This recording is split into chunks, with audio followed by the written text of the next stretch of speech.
Oi pessoal, aqui é o Raccoon. Esse vídeo foi feito graças a uma doação do The Cold Fire. Ele disse: "Não sei algo específico para indicar, mas tenho curiosidade para entender a situação atual do Japão."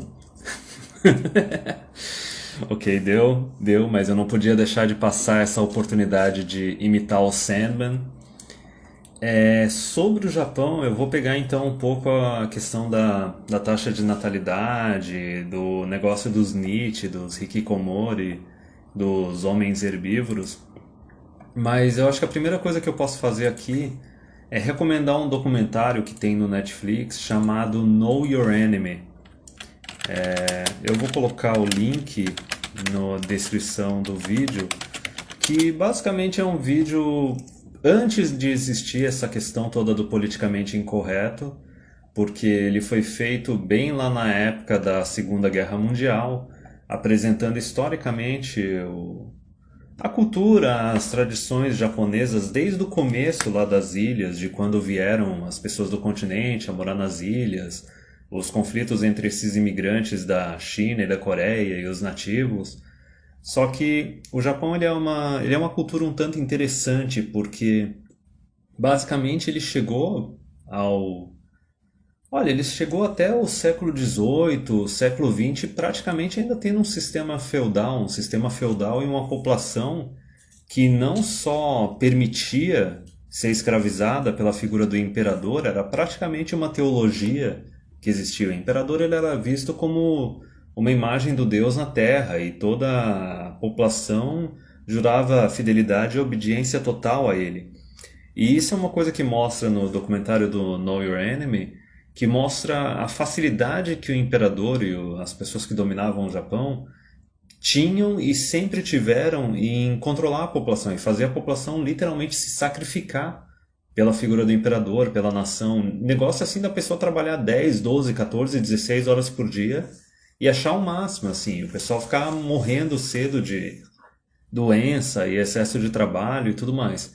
Então, esse documentário seria o principal para tu entender um pouco assim a questão cultural do Japão, mas não vai pegar muito da parte econômica, nem da parte assim de relacionamentos, de tradicionalismo, feminismo, nem nada disso. Só que é bom para tu entender com quem que a gente está lidando nesse caso, como é que é a figura do homem japonês, como é que é a cultura e como é que é a tradição dele. Então, para quem quiser saber um pouco mais a respeito da situação do Japão, esse documentário é uma boa, e o que a gente conhece depois da Segunda Guerra até hoje é coisa que a gente aprende no ensino médio. Basicamente, o Japão ele tinha um sistema ali até ali a Segunda Guerra, um modelo meio fascista, com a figura do imperador, com um fascismo que o imperador e o governo ele controlava totalmente a economia. E nessa época ainda tinha famílias bem estendidas, com bastante filhos. Só que eu não sei se tinha voto local ou algo assim, mas praticamente mulher não tinha direito ao voto. Foi depois que o Japão se rendeu ao Ocidente, aos Estados Unidos, depois da Segunda Guerra, que os Estados Unidos basicamente eles fizeram com o Japão a mesma coisa que eles fizeram com o Iraque. Simplesmente quiseram implementar à força o modelo norte-americano, o modelo ocidental naquela cultura. Então tu pega assim um povo que é extremamente diferente, com uma cultura bizarra, com uma tendência natural assim a se sacrificar pela economia, pela figura do imperador, pela figura do Estado, e tu coloca eles para ter agora esse capitalismo ocidental, ainda com a inserção do feminismo, dando ainda direitos para as mulheres e dando voto universal. Então a primeira coisa que eu vou pegar aqui é um gráfico interessante sobre a taxa de natalidade no Japão desde a Segunda Guerra até hoje em dia. Então se for dar uma olhada aqui, cara, tu tem, olha, vamos ver, uma situação ali logo recém saindo da Segunda Guerra, onde tinha uma taxa de natalidade de 5 a 4 crianças por mulher. Olha o colapso que aconteceu de basicamente de 45 até 55, 56. Em 55, 56 a taxa de natalidade do Japão caiu para 2. Vê só o baque que foi isso. Pode ter sido não só a inserção do modelo de democracia e capitalismo ocidental, pode ter sido já essa inserção absurda do feminismo, ou pode ter sido simplesmente aquele colapso pós-guerra, porque deve ter morrido muito homem. E daí tu tem um sistema ali da primeira metade do século XX, no qual a maior parte das mulheres não trabalham, necessitam de um marido. Deve ter muita mulher que pode ter ficado sobrando simplesmente porque nasce 50% homem, 50% mulher, e um monte de homem deve ter morrido na guerra.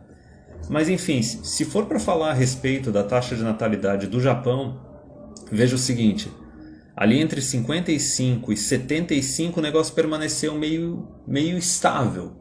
Permaneceu ali em 2, 2.1, 2.2, que é a situação que tu tem que ter para manter uma sociedade estável. Mas veja o seguinte, quando chega ali em 1975, cai para baixo de 2. Então o pessoal fala, ah, não, mas agora o governo japonês vai fazer alguma coisa a respeito da taxa de natalidade. Não, meu jovem, já era para ter feito. Olha, lá em 1975, lá em 1975 é que deu o alarme vermelho, entendeu? Não foi feito nada a respeito. Porque também ninguém estava nem aí a respeito de previdência, a respeito de ecologia. Muita gente ficava falando que tinha que reduzir a população mundial, né? Aí agora que as previdências de tudo quanto é parte do mundo, gasto público de tudo quanto é governo do mundo tá no fim do poço, agora não, agora magicamente a gente tem que fazer alguma coisa a respeito. Não, que coisa é essa? Já era para ter sido feito algo a respeito mais ainda. Vamos lá, ó, 75, 85, 95, 2005, 2015, olha, o governo japonês já está 40 anos atrasado para fazer alguma coisa a respeito disso. E atualmente ali a taxa de natalidade ali é 2010, deve ter caído um pouquinho mais. Olha, deve estar em 1.1, 1.2. Eu sei que a Coreia do Sul chegou a 0.9. Faz esse cálculo, para cada 2 mulheres está nascendo menos de uma criança. A Coreia do Sul está num nível além ainda do Japão. Talvez o tradicionalismo do Japão esteja mantendo o negócio um pouco mais alto, porque a Coreia do Sul é um pouco mais modernete. Agora, o outro gráfico que eu quero mostrar que é um gráfico interessante sobre a pirâmide etária do Japão. Nota bem o seguinte, até ali os 29 anos, a fatia da população que tem até 29 anos já é menor do que a fatia de adultos mais maduros e de idosos. A maior parte da população japonesa, onde é que ela se concentra? Ela se concentra dos 70 anos até os 30 anos de idade, quer dizer, do 0 até os 30 anos já é uma minoria, dos 30 até os 70 já é uma maioria, e daí tu pode falar, ah, mas tem aposentado. Não, eu já vou explicar mais pra frente. Basicamente, o homem no Japão, ele não se aposenta. E as mulheres, ou elas se aposentam ou viram donas de casa. Mas para tu ver ali o resultado do tradicionalismo, que eu vou explicar mais pra frente, o tradicionalismo é essa ideia de que o homem ele tem que ter emprego, tem que ter recursos, e ele tem que ser capaz de sustentar não só as crianças, mas sustentar a mulher. E daí tu tem esses arranjos de casamento no qual o homem trabalha, a mulher se torna dona de casa, ou até mesmo se a mulher tem um emprego, seja de período completo ou de meio período, o dinheiro dela é dela. Basicamente tu tem que bancar as coisas para a mulher, para os filhos, jantares, viagens, toda a despesa dos filhos, tudo isso fica nas costas do homem. E lá no Japão é norma o cara trabalhar 6 dias por semana e 8, 10 ou mais horas por dia ainda. Jornada de 70, 80 horas por semana lá pro cara que é chefe de família é normal. O cara que tá fazendo 60 horas é fichinha, ele não tá fazendo o suficiente. E olha, a cultura é tão tradicionalista, tão com essa mentalidade de escravo, que não é só a cultura que diz assim que o cara não tá fazendo o suficiente. As mulheres também dizem isso. Só que nota uma coisa ali no final da pirâmide etária. Até ali os 69, 70 anos, ok, tem uma grande fatia de pessoas ali, chega a 70, 74, dos 70 a 74, 79, a partir dos 70 tu já nota ali uma mortalidade maior dos homens em comparação com a mulher, uma expectativa de vida menor. A hora que chega ali entre 80 e 84 para cima dá um baque absurdo na diferença de expectativa de vida dos homens com as mulheres no Japão. E basicamente o que tu consegue ver ali é que as mulheres elas têm uma expectativa de vida de 10, 20 anos a mais que os homens no Japão. Por que isso? Porque o homem é que está carregando o peso da sociedade, o homem que está trabalhando longas jornadas, o homem que está carregando a mulher e está carregando os filhos e carregando a sociedade. Tanto que eu lembro até hoje de uma entrevista do DJ com Michael Combs, no qual ele disse o seguinte, que essa ideia de que o homem ele simplesmente ele vive menos do que a mulher, é uma coisa completamente absurda, é uma coisa totalmente imbecil. Em todas as sociedades ocidentais existe essa realidade do homem estar vivendo menos que a mulher, só que não existe nenhuma razão evolutiva ou biológica para isso. Basicamente, os homens eles estão vivendo menos que as mulheres porque eles estão se sacrificando pelas mulheres e pelos filhos, eles estão se sacrificando pela sociedade, fazendo tudo quanto é tipo de serviço perigoso ou desgastante. Aliás, nesse caso do Japão, existe até uma expressão que se chama karoshi. Karoshi é basicamente o que acontece com o salaryman. Salaryman é os caras que trabalham em escritórios, ambiente corporativo no Japão. E eles são esses caras que realmente trabalham 12, 14, 16 horas por dia, 6 dias por semana, se matam de trabalhar só para prover para mulher e para filhos. E basicamente existe um fenômeno lá que esses caras eles caem mortos. Na empresa, no metrô, na rua, eles caem mortos. Eles têm um infarte ou um derrame e eles simplesmente eles morrem de tanto trabalhar.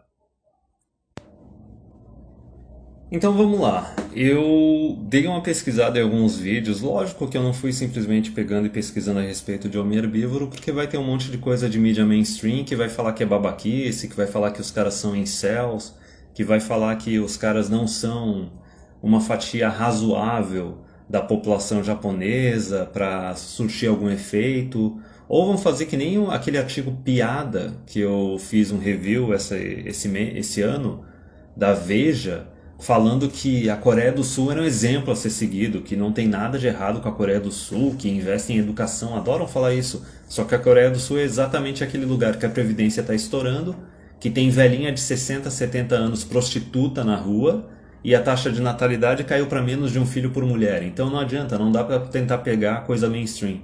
Eu fui pesquisando mais assim dos caras MGTOWs, e eu dei sorte de encontrar um vídeo do Ronin MGTOW, que ele até já morou no Japão, e ele fez um vídeo bem longo ali, de 1 hora, detalhando assim, parte por parte. Eu fui tirando alguns pontos importantes para fazer aqui minha avaliação a respeito desse assunto. Então a outra coisa que tu tem que analisar do Japão é que mesmo ali com aquela taxa de natalidade que caiu bastante a partir ali de 75, tem outro fator também que agravou mais a situação do Japão. O Japão, para quem estuda um pouco mais de economia, sabe que ele está vivendo uma crise econômica desde a década de 90. Basicamente, não é aquela crise econômica de tá desemprego muito alto. Não, tem emprego, só que basicamente os salários estão arrochando. Os salários eles estão estagnando. E daí tem outro detalhe, tem um aspecto cultural do Japão, que o Japão ele é uma cultura que não existe aquela ideia da caridade de não, a pessoa não tem como trabalhar, a gente tem que pegar lá e ajudar. Não, todo mundo tem que trabalhar, não importa qual que é o emprego. Lá eles têm bem aquela cultura do emprego de meio período, para estudante ou para idoso. Basicamente, se a pessoa está trabalhando e ok, ela não está tirando dinheiro suficiente, aí as pessoas se sentem pressionadas a ajudar ela, assim, a fazer alguma caridade. Mas se a pessoa está em situação de necessidade e não está trabalhando, o pessoal simplesmente manda pastar. Não existe aquela coisa no Japão que existe em outras sociedades ocidentais, que é o seguinte, a pessoa olha para determinados empregos e pensa, não, esse emprego, eu estou acima desse emprego, eu não tenho que fazer esse serviço.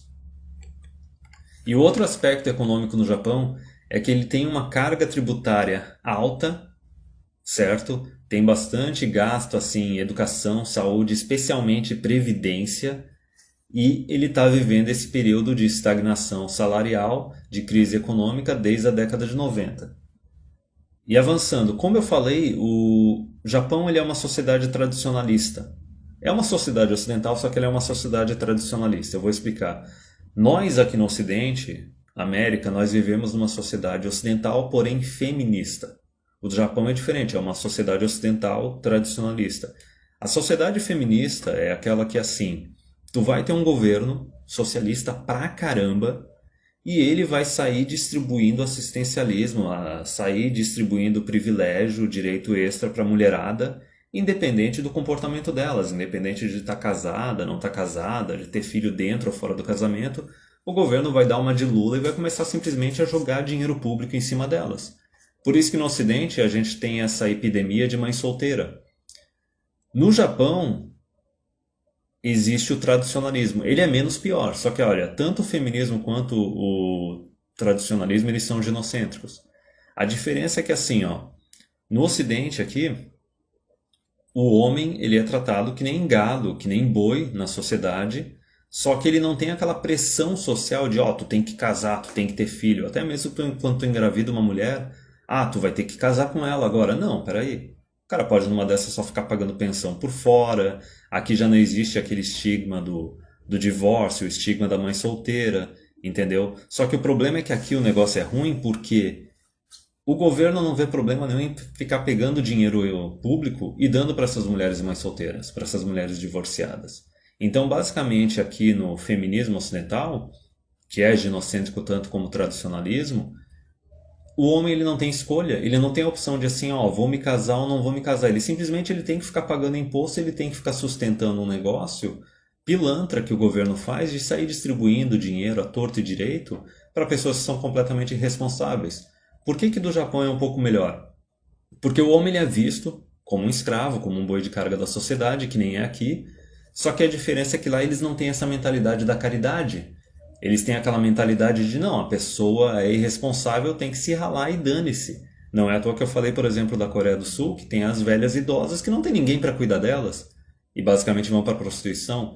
No Japão mesmo tem gente idosa que está cometendo crime porque não tem ninguém para cuidar deles e está faltando dinheiro e eles querem ir para a prisão, porque pelo menos na prisão tem uma cama e tem 3 refeições por dia, entendeu? Então, por um lado, esse tradicionalismo japonês ele é melhor porque ele é menos socialista, compreende? Apesar de ter altos impostos, ter um estado de seguridade social, o jeito que o dinheiro público é gasto, ele ainda é um pouco filtrado. É menos mal do que aqui. O que eu poderia chamar esse tradicionalismo seria de o ginocentrismo da direita. É basicamente isso. Aqui a gente tem o ginocentrismo da esquerda, que é bem pior, afunda a tua sociedade bem mais rápido. Lá eles têm o ginocentrismo da direita, que afunda a sociedade, só que afunda mais devagar, porque os escravos, os homens, né, que são os escravos, eles demoram mais para perceber que eles são escravos. E eles demoram mais para ter alguma reação. Tanto que isso pode ser visto no gráfico que eu coloquei aí. A taxa de natalidade lá caiu para menos de 2 em 1975.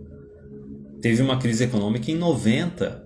Agora, assim, 40 anos depois que o negócio está começando a colapsar. Vê como o negócio foi mais demorado.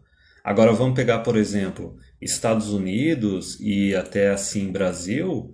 Em comparação, a taxa de natalidade não caiu tão rápido assim. Caiu para menos de 2 faz menos tempo, só que o negócio está acelerando a queda bem mais rápido. A queda está sendo bem mais rápida porque a gente tem uma sociedade bem mais socialista. E uma sociedade que é feminista pra caramba e não filtra como é que esse dinheiro público está sendo gasto. Então pode ter simplesmente uma pandemia aí de mulheres mães solteiras, divorciadas, que não tem problema. Pode ter uma pandemia de gente saindo transando sem camisinha e pegando um monte de DST, vão tacar tudo no SUS e vão torrar dinheiro público para manter esse pessoal vivo e ainda ajudar esse pessoal vivo. É uma questão cultural. E daí, como eu já falei, o homem lá ele é o boi de carga da família e da sociedade. O cara, basicamente, para ser visto como um homem, para ter o respeito da sociedade, ele tem que estar se sacrificando. E como eu disse, a maior parte deles simplesmente não se aposenta. Até se tu for ver filmes ou séries, geralmente quando tem assim um senhor idoso japonês, o cara, obviamente, ele tem uma mulher bem mais nova do que ele, porque lá é gold digger ao extremo. A mulherada, ela acha que o cara tem que ter um salário anual de tanto para ela poder aceitar se casar com ele, obviamente acaba indo para um cara mais velho. E os caras acabam continuando trabalhando, porque, sei lá, os filhos começam a exigir, os netos começam a exigir, a mulher começa a exigir. Aliás, tem uma coisa que eu vou falar aqui mais a fundo mais pra frente, o salário do homem no Japão não é dele, tá?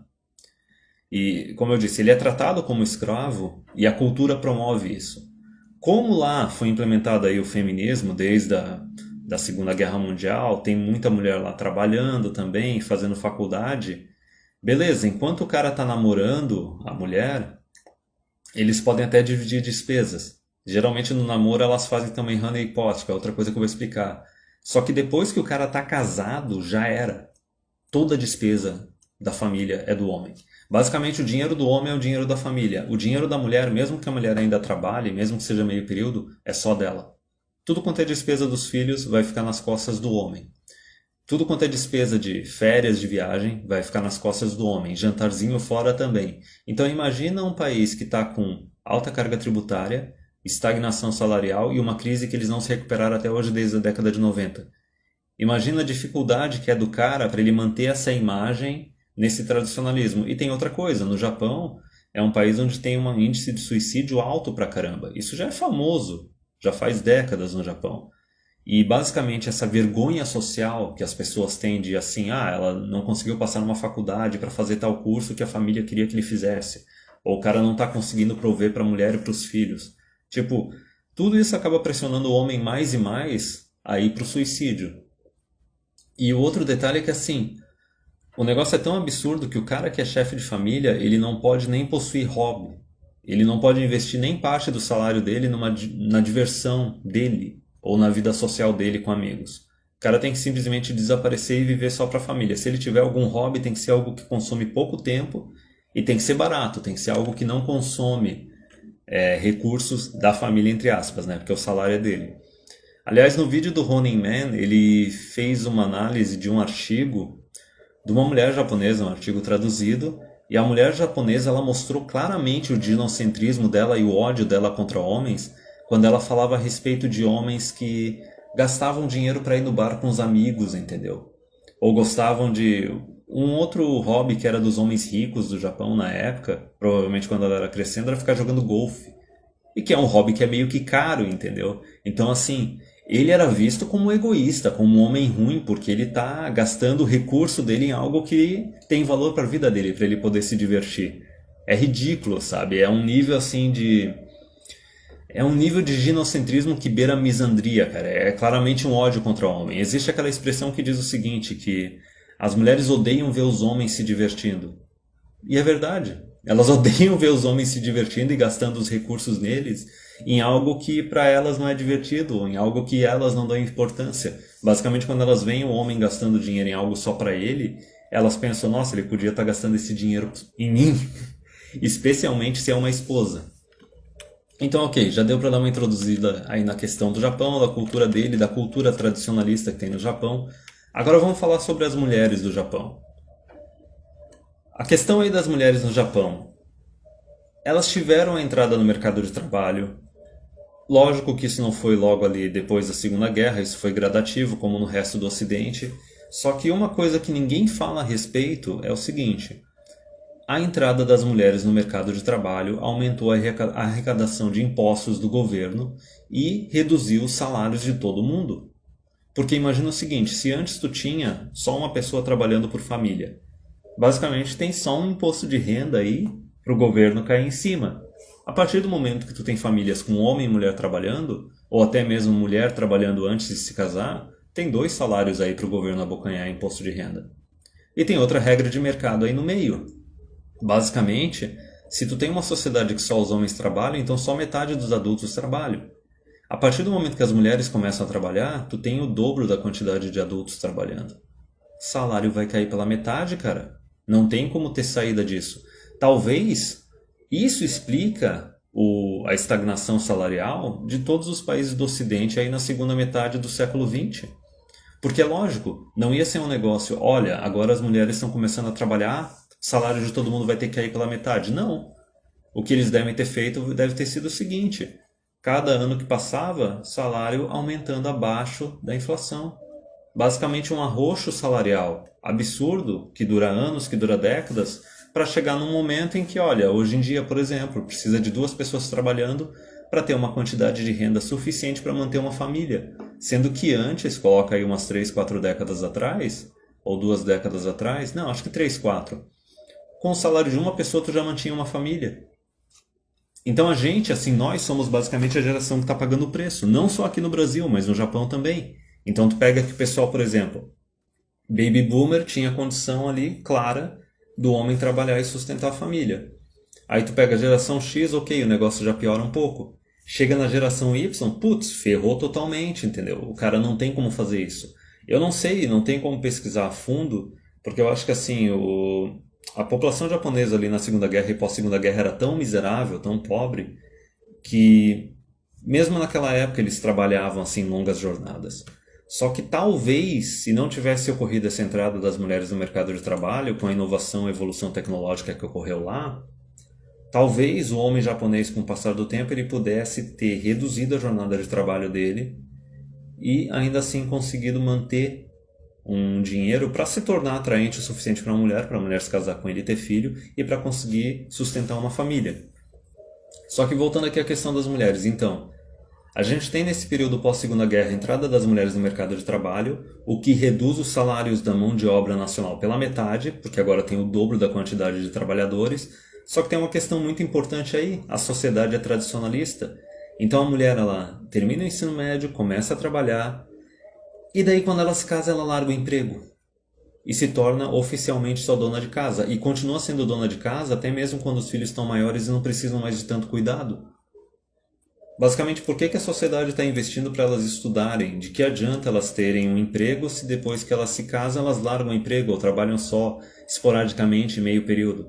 Até aqui no canal eu vejo muitas vezes, e não só aqui no canal, fora, tem muito cara que ainda é Blue Pill e Purple Pill e que acredita nesse negócio que, olha, eu vou começar a morar com a minha namorada, vou casar com ela e a gente vai dividir as despesas. Não, negão.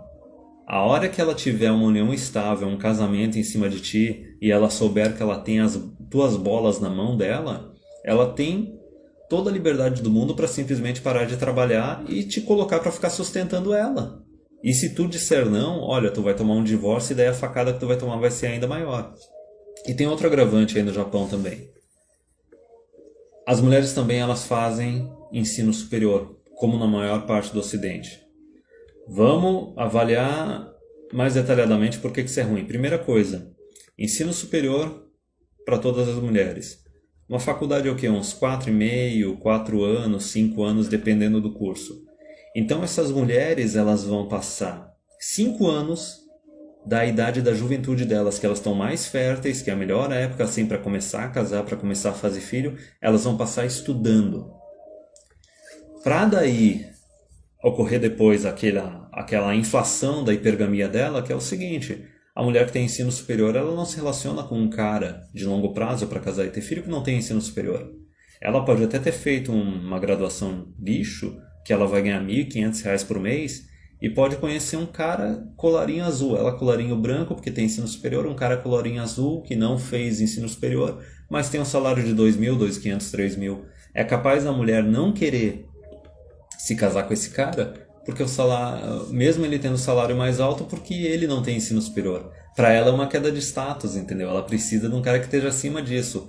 Então analise só o seguinte: colocar a mulher para fazer mais ensino superior, mais mulheres para fazer ensino superior é uma coisa que atrasa o casamento, come uma fatia da vida delas que seria a melhor área para ela estar casando e tendo filhos, e ainda por cima aumenta mais a hipergamia delas e torna elas ainda mais exigentes. Sem falar a promiscuidade que é capaz de rolar enquanto está fazendo faculdade. Só que veja só o desperdício, quer dizer, tu coloca as mulheres para fazer ensino superior, para estudar ali 5 anos, para daí depois no máximo elas ficarem no mercado de trabalho 5, 10 anos, porque logo depois que se casarem vão se tornar donas de casa. Analisa o seguinte, quer dizer, a mulher ela está saindo da faculdade ali com uns 24, 25 anos, aí ela tem, digamos assim, um tempo até os 30, 35 para se casar. Então, no máximo, aquele diploma dela vai ter servido para trabalhar 10 anos no mercado de trabalho.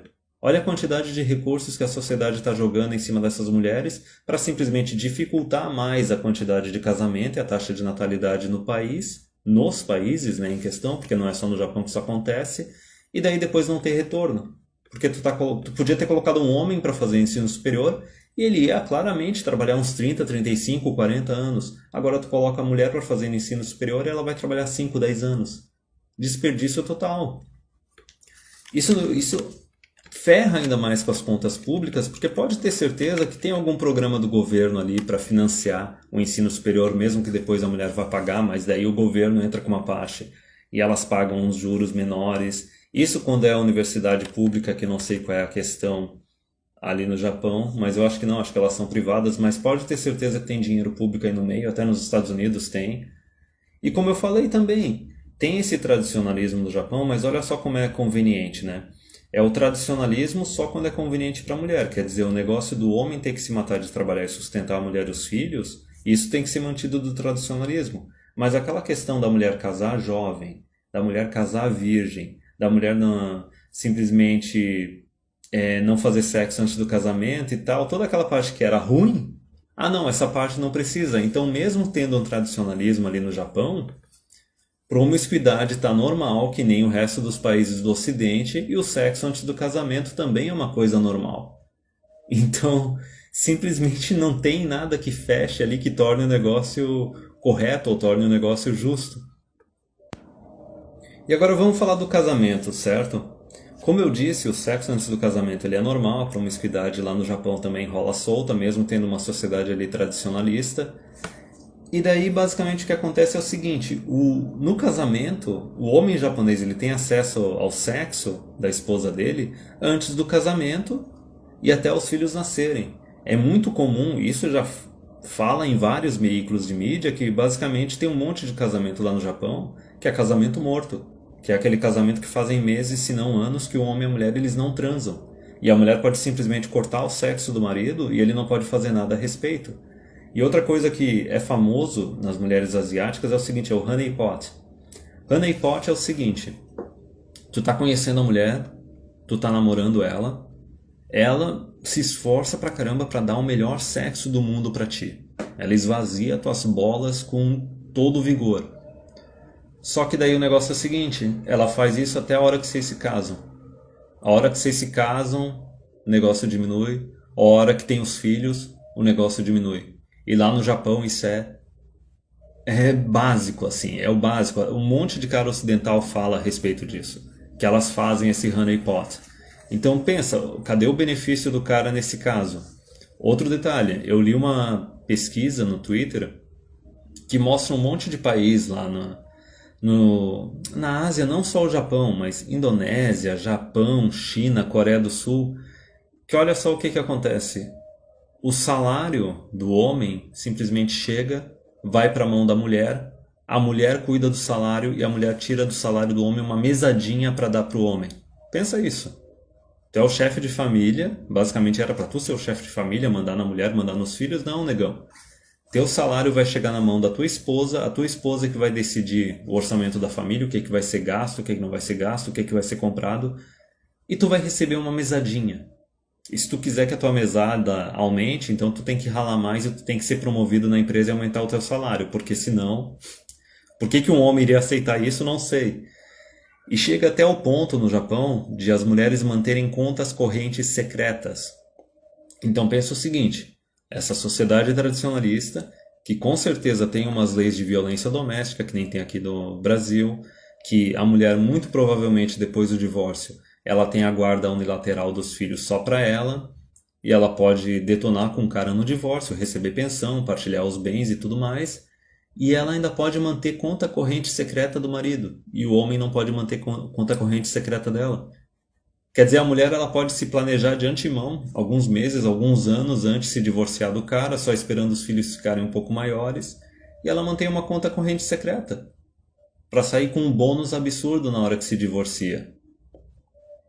E que nem eu falei, outro básico lá que acontece é isso, depois dos filhos nascerem, o sexo acabar, a mulher corta o sexo para o homem, e daí que vem aquela ideia lá do Japão das casas de massagem. Das casas de massagem, prostituição, tem um monte de serviço de, vamos dizer, masturbação assistida no Japão.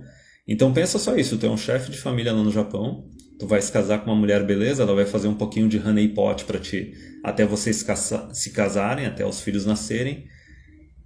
E daí depois tu vai trabalhar aí, sei lá, uns 6 dias por semana, 12 horas por dia, continuar casado com uma mulher que não faz mais sexo contigo, que basicamente te trata que nem um escravo, e tu vai ter que ainda tirar da mesadinha que tu vai receber dela para ficar gastando em prostituta para tu ter algum release, para tu ter algum prazer nessa vida. Agora vamos falar da situação dos homens. Para apagar essa ideia que a mídia tenta mostrar, na verdade a mídia está tentando mostrar isso já faz uns 10, 15 anos ou mais, de que não, o homem herbívoro é um bando de Nietzsche, é um bando de hikikomori. Para quem não sabe o que é Nietzsche, é uma sigla que diz assim, é o cara que não está estudando, não está trabalhando e não está passando por nenhum serviço de treinamento. É aquele homem que abandonou a sociedade e dane-se, ele fica no quarto dele lendo uns mangá, vendo uns hentai, jogando computador, escambau, ele faz qualquer coisa, entendeu? Mas não faz nada produtivo. E daí tem os hikikomori também, que são uns niche que os caras têm algum trauma social também, e daí eles querem chamar também dos incels, mas vamos lá, a questão não é bem assim. O detalhe é que lá no Japão, como é uma sociedade tradicionalista, pode contar que a hipergamia das mulheres é absurda, é pistoleira, assim, é gold digger total. Basicamente o que acontece lá no Japão é o seguinte, as mulheres elas se recusam a casar com homens que recebem menos de 50 mil a 100 mil dólares por ano. O cara, para a mulher aceitar se casar com um cara, ele tem que estar numa faixa do topo que ganha entre 50 mil e 100 mil dólares por ano. E eu já vi também algumas pesquisas, algumas reportagens de mulheres chinesas falando a mesma coisa. Que queriam mostrar que os homens herbívoros estavam começando a surgir na China também. E é totalmente gold digger, porque, vamos lá, pelo menos a mulher japonesa, a mulher oriental, ela é mais honesta do que a mulher ocidental. Porque ela fala que o cara tem que estar no topo, tem que estar com um salário absurdo, porque obviamente ela quer se casar e ela quer parar de trabalhar. Ela quer colar no cara e ser sustentada pelo cara. Por que eu digo que a mulher japonesa, a mulher oriental, ela é mais honesta que a mulher ocidental? Porque a mulher ocidental ela enrola o homem ocidental. Ela quer a mesma coisa que a mulher oriental. A mulher ocidental, a mulher brasileira, norte-americana, ela quer encontrar um homem que tenha dinheiro suficiente para ela parar de trabalhar simplesmente. Só que ela meio que convence o cara a se casar com ela e morar junto, dizendo que não, que ela tem o emprego dela, que ela é independente, que eles vão dividir as despesas e tudo mais. Só que daí, depois que o cara se casa, o que acontece com a mulher ocidental? Ela é demitida ou ela para de trabalhar e coloca tudo nas costas do homem. Pelo menos a mulher oriental é um pouco mais honesta. Ela fala, olha, não, eu quero virar dona de casa e tu tem que ter esse salário e pronto. A mulher ocidental não. Ela às vezes até aceita um cara que tem um salário menor que esses 50 mil dólares, 100 mil dólares por ano, só que ela está apostando que o cara vai crescer com o tempo o salário dele. E se o cara não crescer, aí a bomba relógio do divórcio começa a estourar. Só que o interessante desse negócio da mulher japonesa é o seguinte, olha o entitlement, olha a expectativa absurda delas, que elas exigem que os homens tenham essa faixa salarial para elas aceitarem se casar e ter filhos, e isso não importa se a economia vai bem ou mal. Não importa se o país está com uma crise econômica que não se recuperou desde a década de 90. É aquela clássica, não adianta tu falar de fatos, não adianta tu falar de estatística para as mulheres, porque o pensamento delas é só emocional. Vão se comportar que nem criança, que nem adolescente chata, dizendo que não, eu quero isso e eu tenho que receber isso. Se eu não receber isso, o mundo é que está errado, os homens é que estão errados. E a mentalidade da mulher japonesa na situação atual é essa, é a mentalidade que o homem é egoísta, o homem não está se esforçando o suficiente. E outro ponto interessante sobre esse negócio das mulheres só quererem se casar com homens que estão nessa faixa salarial de 50 a 100 mil dólares por ano é o seguinte, os homens da economia japonesa que estão nessa faixa salarial, eles são só 20% dos homens, são os 20% que estão no topo. Basicamente, isso é uma versão da regra 80-20, só que em versão financeira. Quer dizer, as mulheres do Japão, todas estão correndo atrás só dos 20% dos homens que estão no topo para casar e ter filho, não só para sexo, e estão ignorando completamente os 80% que estão abaixo.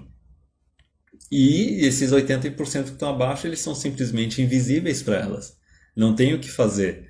Só que outra coisa que eu achei interessante do vídeo do Running Man é o seguinte, é que ele disse que até mesmo os homens que estão nesses 20% do topo, eles estão começando a dizer não ao casamento.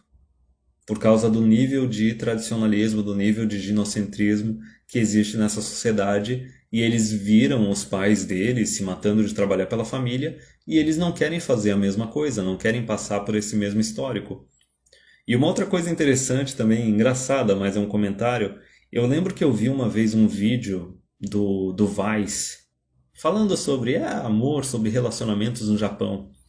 E era muito engraçado porque tinha uma mulher japonesa que tinha um emprego bosta, assim, um emprego fraco, morava num kitnetzão e ela estava com 35 anos, dizendo que estava procurando um homem para casar e ter filho e falando exatamente isso, que o cara tinha que ganhar ali uns 50, 100 mil dólares por ano. E detalhe, na reportagem ela estava com um celularzinho marcando um encontro com um cara. Ela foi pro restaurante encontrar o cara não apareceu. É sadismo, isso é, só que olha só a mentalidade, cara. Quer dizer, os homens que estão nessa faixa são 20%, são minoria da minoria. A mulherada não quer baixar o nível. Mesmo no caso dessa mulher dessa reportagem, ela estava com 35 anos. A aparência física dela, por mais que seja asiática, estava baixando. Fertilidade também, só que ainda assim a mulher está no final da vida útil da fertilidade dela e ela ainda assim ela quer ter standards, ela ainda quer ser exigente, quer ter expectativas, mesmo que sejam expectativas irreais. E agora falando sobre esses 80% dos trabalhadores, dos homens que não estão no topo, né, os 80% mais baixo, a maioria dos trabalhadores no Japão, pelo que o Ronin falou, eles recebem 19 mil dólares por ano. E como eu já disse, trabalham 6 dias por semana, 10 horas por dia, ou às vezes até mais. E daí tu imagina o seguinte, quer dizer, a maior parte do pessoal está recebendo só 19 mil dólares por ano, só que as mulheres para casar e ter filho, elas querem um cara que receba entre 50 a 100 mil dólares por ano, e mesmo elas tendo direito a trabalhar e faculdade, elas não querem encontrar um cara que tenha o mesmo nível que elas e ajudar a carregar esse peso, dividir as despesas, entendeu? E usar os serviços públicos de creche, essas coisas, e dividir as despesas. Não, elas querem ser a dondoca, a dona de casa tradicionalista. E outra coisa que acontece no Japão ali, eu não sei desde quando, só que assim, fazem anos que a gente já sabe que o Japão é um país onde o pessoal se suicida a rodo. Na Coreia do Sul também. Só que outra coisa que a gente tem que lembrar é que a maior parte dos suicidas são homens. A maioria esmagadora dos suicidas são homens. Então vê só o quanto essa sociedade ela tá meio que pegando as garras e colocando no pescoço dos homens e espremendo cada vez mais. E é daí que surgem os homens herbívoros, que são os caras que talvez por causa da questão econômica eles estão dizendo não para isso, talvez eles até quisessem casar e ter filho, mas eles estão vendo que não rola. Só que deve ter aqueles que devem estar mais ligados, uma minoria, do que está acontecendo e devem estar tomando essa decisão racionalmente, não só por causa de economia. E a outra coisa que tem que avaliar aqui dos homens é que nem eu mostrei aquela estatística no começo do vídeo, os homens casados eles morrem muito mais cedo do que as esposas. E as esposas, em sua maioria, são donas de casa.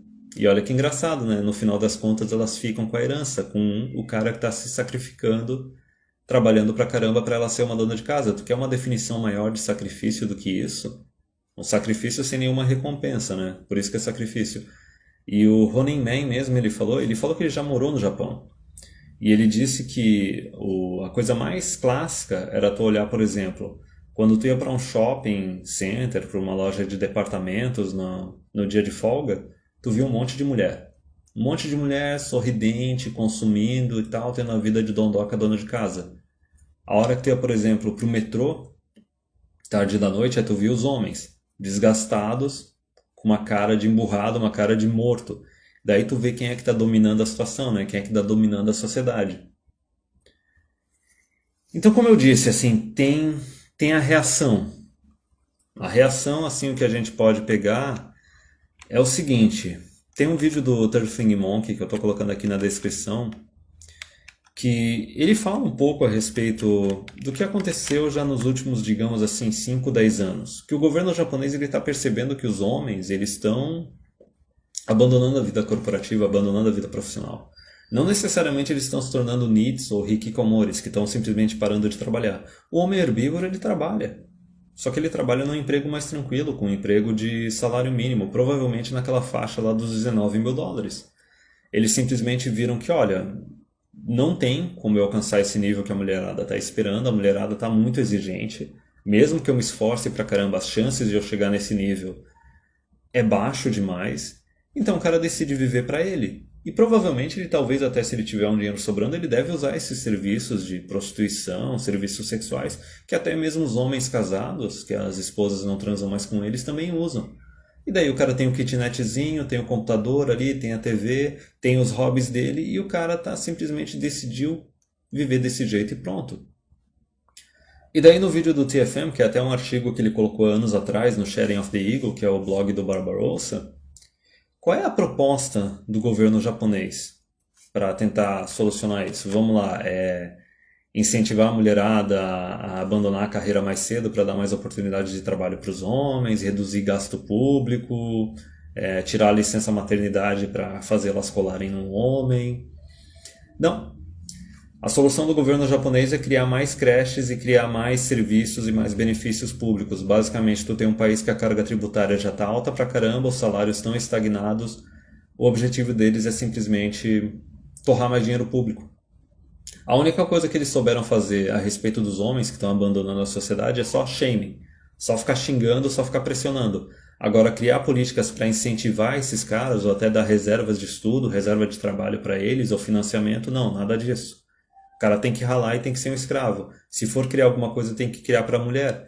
E daí, basicamente, a iniciativa ali do governo japonês atual é o seguinte: não, a gente tem que criar esse monte de serviço e creche e licença maternidade para que as mulheres possam trabalhar e ter filhos. Sendo que até mesmo as mulheres japonesas, em vários artigos e várias reportagens, elas falam que não. Se é para ter uma vida mais apertada financeiramente, elas simplesmente preferem ficar solteiras. Porque não, o que elas querem é aquele cara super alfa, é um Christian Grey, 50 tons de cinza, que é aquele cara que tem um salário lá entre 50 mil e 100 mil dólares. Se ele não surgir, aí dane-se, elas vão continuar vivendo normalmente. Só que a gente já viu as consequências disso, tanto no Japão quanto na Coreia. E aí na Europa também está surgindo. Essas mulheres que falavam que não, ok, se não surgir um cara bom o suficiente, eu não vou casar, não vou ter filho, vou ficar me sustentando. Tá saindo um monte de reportagem e artigo nos últimos anos mostrando que essas mulheres elas estão chegando aos 50 anos de idade, não juntaram dinheiro, não compraram imóvel, não se casaram, não tiveram filhos, quer dizer, não vão ter apoio de ninguém, e agora estão surtando porque os países estão aumentando a idade para a aposentadoria ou estão até querendo reduzir o valor das aposentadorias. E elas estão tudo arrancando o cabelo e estão surtando. Então essa ideia de que, não, a mulher, eu vou conseguir me virar, não tem problema, não preciso de homem. Não é bem assim. E eu não estou nem fazendo uma previsão maluca. O negócio já está acontecendo. Então a solução do governo japonês é aumentar mais a carga tributária.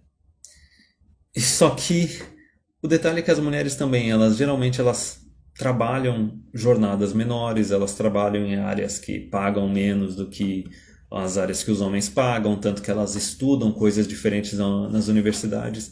Então esse aumento de gasto público do governo japonês para colocar as mulheres agora para trabalhar, já que os homens, entre aspas, não querem, basicamente esse custo não vai ser reposto. O nível produtivo das mulheres não compensa esse gasto. O estado de bem-estar social japonês ele já está sobrecarregado. E o mais engraçado é o seguinte, toda vez que o pessoal vem com essa ideia de não, a gente tem que começar a torrar gasto público e começar a jogar mais incentivo para o pessoal casar e ter filho. Não adianta, não funciona. Mesmo porque geralmente eles estão direcionando esses gastos, esse subsídio, para o pessoal que não é para receber o subsídio. Para mulheres ou para o pessoal que está numa faixa tão baixa assim, de pobreza, não só de pobreza financeira, mas social, assim, que é aquele pessoal que vai simplesmente fazer mais filho para receber mais esmola do governo, entendeu? E não aproveitar aquele auxílio para simplesmente tentar crescer, tentar se tornar maior e não precisar mais desse auxílio. Isso a gente já consegue ver com anos aí, mais de uma década de experiência de Bolsa Família. A gente tem mulheres agora que estão já na terceira geração de mãe divorciada ou de mãe solteira recebendo Bolsa Família. Então tá, né? E outro detalhe dessa reação, porque a gente tem a reação dos homens, de simplesmente dizer não para o casamento, independente de ter recursos ou não, ou muitos querem, mas assim a situação econômica não favorece, eles não conseguem. E daí a gente tem, por exemplo, os homens herbívoros que estão tomando a decisão racionalmente de não casar e não ter filho por causa da situação econômica, por causa da cultura do país. Então eles poderiam ser uma versão meio que oriental do MGTOW. Só que a diferença é aquilo que eu falei no começo do vídeo. Enquanto a gente tem uma sociedade ginocêntrica que trata o homem como escravo, como uma engrenagem, só que feminista, mais assim de esquerda, lá eles têm uma sociedade ginocêntrica de direita. As razões são meio que diferentes, mas são parecidas, entendeu? Basicamente é uma questão econômica. É uma questão de custo, risco e incentivo. Tanto aqui no Ocidente, o custo e o risco para tu se casar e ter filho está muito alto. No Japão também. E a recompensa está se tornando cada vez menor. Tanto lá quanto aqui. E o mais engraçado dessa reação dos homens é que assim, a cultura não tá nem aí para os homens, tá só dando martelada na cabeça deles. E as mulheres japonesas de todas as idades, tanto as jovens quanto as mais velhas, elas culpam os homens por essa situação atual. Elas chamam os homens de egoístas, porque eles estão se recusando a cumprir o papel social deles. Eles estão se recusando a se sacrificar pelas mulheres, pelo país, para não receber nada em troca, não receber nenhum reconhecimento e não receber nenhum benefício. Basicamente o cara é escravo, o cara está se recusando a ser escravo e está sendo chamado de egoísta. Isso é uma coisa que eu achei interessante, tem que ressaltar, é o seguinte: as mulheres no final das contas elas não dão a mínima para os homens e elas não aceitam ver homens se reclamando. Eu lembro até de quando eu frequentava assim uns fóruns do Red Pill, que é mais assim dos PUA, dos caras do Rolo Tomassi, que também tem um monte de MGTOW lá no meio.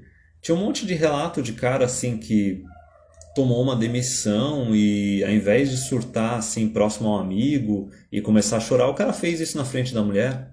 E a mulher dizendo que ela sentiu nojo do cara, sentiu aversão a ele, entendeu? Quer dizer, bomba dupla. A gente já sabe que um cara que toma uma demissão, a mulher já tem um risco absurdo dela dar um pé na bunda dele. Imagina o cara tomar uma demissão e ainda ir chorar no ombro da mulher, tá ligado? Aí ferrou. Só que, enfim, no final das contas, as mulheres elas não dão a mínima para o homem. Elas não aceitam que o homem reclame. Não é à toa que para elas só existe os 20% que estão no topo. Os 20% que estão no topo são os homens desejáveis, são os que importam. O resto é invisível. Tanto que elas vêm com esse papo falando não, que a maior parte dos líderes de empresas são homens e a maior parte dos homens recebem salários acima dos das mulheres. Na cabeça delas, elas estão falando a verdade, porque elas estão só olhando os 20% dos homens que estão no topo. Os outros 80%, os gari, os lixeiros, os pedreiros, auxiliar de pedreiro, né? Porque pedreiro faz uma grana legal. Mas todos os outros 80% de homens que estão lá embaixo, não existe para elas. Elas não dão a mínima, praticamente não consideram nem ser humano. E esse negócio delas é hipergamia, cara. É um instinto, é emocional. E é por isso que assim, essas iniciativas que o pessoal faz assim de vamos red pilar as mulheres. Cara, é por isso que o movimento do direito dos homens não funcionou até hoje. Não adianta tu red pilar as mulheres. Elas não vão dar a mínima pro que tu tem a dizer. O fato de tu tá querendo negociar o contrato entre os sexos, de querer falar que os homens têm problemas e querer reclamar desses problemas dos homens, só isso já te torna menos atraente aos olhos delas. Só isso já te tira, talvez, já faz tu não ser considerado um homem atraente para elas. Mesmo que tu seja um cara que está lá nos 20% do topo, a hora que elas vêm tu reclamando, pau, tu cai. É por isso que red pilar a mulher é perda de tempo, tu tem que red pilar os homens, entendeu? Os homens é que tem que resolver os problemas. Nesse caso aí seria o seguinte, eu diria o seguinte, olha, não adianta, tem que tirar o voto das mulheres que são donas de casa, que não faz o mínimo sentido elas votarem. A minha premissa também, tirar o voto das mulheres que estão abaixo da faixa de isenção de imposto de renda, que estão na faixa de isenção, porque daí é o único jeito de conseguir reduzir o tamanho do Estado, reduzir o gasto público. E daí o pessoal vai voltar àquela mentalidade de que não, olha, para eu ter uma aposentadoria eu vou ter que juntar dinheiro ou eu vou poder ter filho. Mas eu não vou poder ter mais esse free ride, que, por exemplo, tem muita gente no Ocidente e também no Oriente, nessas democracias modernas, estão fazendo. O pessoal não está tendo filho, não está juntando dinheiro, mas no final da vida quer uma previdência, entendeu? Quer educação pública, quer saúde pública. Enquanto tu tiver gente que não está contribuindo, votando, não vai adiantar, entendeu? Por isso que não adianta tentar redpilar as mulheres, não adianta tentar convencer elas. Só o fato de tu estar reclamando já faz com que elas te considerem abaixo de um homem desejável. Já faz que te considerem menos que um homem, entendeu? E é por isso que o movimento do direito dos homens falhou. O movimento do direito dos homens falhou porque é o seguinte, ao invés de partir da premissa, olha, vamos tentar salvar o máximo de homens possível e vamos tentar redpilar o máximo de homens possível, a premissa deles foi o seguinte, não, vamos tentar convencer as mulheres a abrir mão dos privilégios delas, vamos tentar redpilar elas. Não funciona.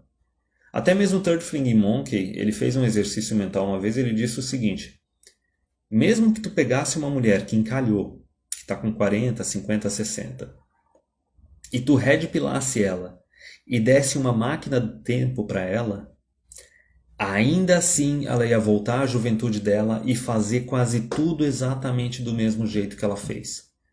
A única diferença é que ela, ao invés de ter deixado para procurar um beta para se casar e ter filho aos 35 anos, ela ia procurar aos 29, quando está no limite dos 30, entendeu? Só que ainda assim ia passar ali dos 15 até os 29, no carrossel de pica, aproveitando a vida, absorvendo o máximo que pudesse absorver de recurso de homem com quem ela está se relacionando, de recurso do governo, tendo um monte de relacionamento sem compromisso, promiscuidade a rodo, e não ia dar a mínima, entendeu? Então não adianta redipilar as mulheres.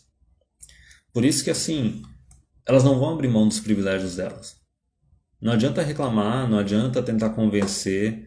E o pior de tudo, desse exercício todo que eu fiz aí agora a respeito do Japão, não é só a respeito do Japão, é de todos os países. É porque é o seguinte, o voto feminino ele já foi uma palhaçada porque a mulher não tem que fazer alistamento militar. Ela não é responsável pela defesa do país se chegar numa crise absurda. Só que elas têm o direito de voto mesmo assim, né?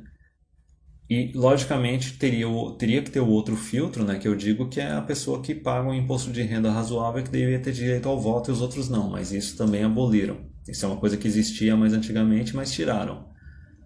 Só que a maior traição, cara, a maior paulada que as mulheres fizeram no século XX não foi nem o negócio só do divórcio, de querer legalizar o divórcio de qualquer forma, querer descriminalizar o adultério ou querer tomar a guarda dos filhos só para elas.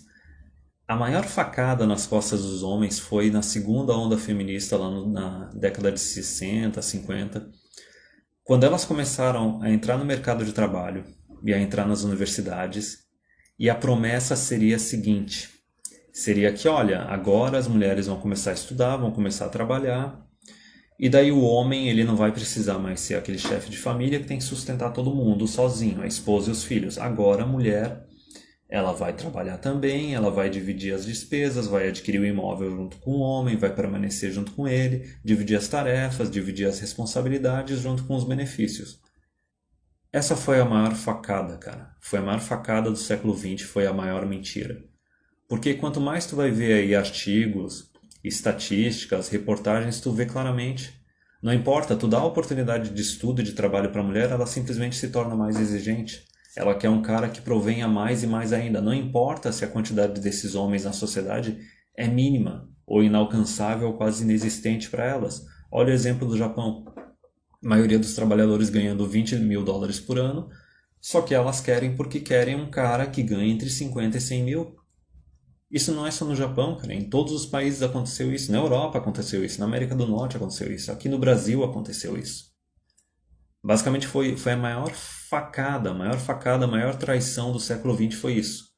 Foi esse empoderamento de colocar a mulher para estudar e para trabalhar com a promessa de que elas iam ajudar os homens a carregar a carga da sociedade. Só que elas simplesmente pegaram esse empoderamento para aumentar ainda mais a expectativa delas, aumentar ainda mais a hipergamia delas e simplesmente exigir mais e mais dos homens. Que nem eu já disse, antigamente qualquer cara trabalhando por causa da situação econômica conseguia sustentar uma família. Hoje em dia, para o cara se tornar um chefe de família, casar e ter filhos, o cara vai ter que trabalhar o quê? Umas 50, 60 horas por semana. Porque, como eu disse, a mulher depois começa a trabalhar meio período, ou ela é demitida, entre aspas, ou ela larga o trampo dela, porque ela simplesmente quer que o cara seja o provedor. Entendeu? Aí podem até dizer, não, mas existem tais mulheres, eu conheço uma ou outra que ela divide as despesas com o marido e tudo mais. Beleza, só que pode ter certeza que ou o salário dele é mais alto que o dela, ou ele está pagando a maior parte das contas. Entendeu? Por isso que foi uma traição. As mulheres receberam a oportunidade de trabalhar e estudar com a promessa de que iam ajudar os homens. Só que quando chegou a hora de ajudar e dividir a carga da sociedade e carregar a metade delas, elas simplesmente disseram não, deram uma dissimulada e começaram a exigir mais e mais dos homens. E essa exigência crescente, chega uma hora que os homens começam a quebrar. E daí começa a surgir coisas como, por exemplo, o MGTOW e como, por exemplo, o homem herbívoro. A minha conclusão nisso tudo é o seguinte, a diferença é que quando tem uma sociedade ginocêntrica feminista, de esquerda total que nem o Ocidente, é mais rápido o surgimento de MGTOW. O surgimento de homem que diz não para o casamento e para a paternidade é mais rápido ainda, é mais acelerado. No Japão, como era aquele ginocentrismo de direita, tradicionalista, entendeu? Mais cultural, o negócio foi mais lento. Só que cedo ou tarde, a conta chega. E essa é uma lição final para todo mundo, cara. Não acredite no relacionamento de igual para igual entre homens e mulheres e no egalitarianismo, porque nem mesmo elas querem a igualdade.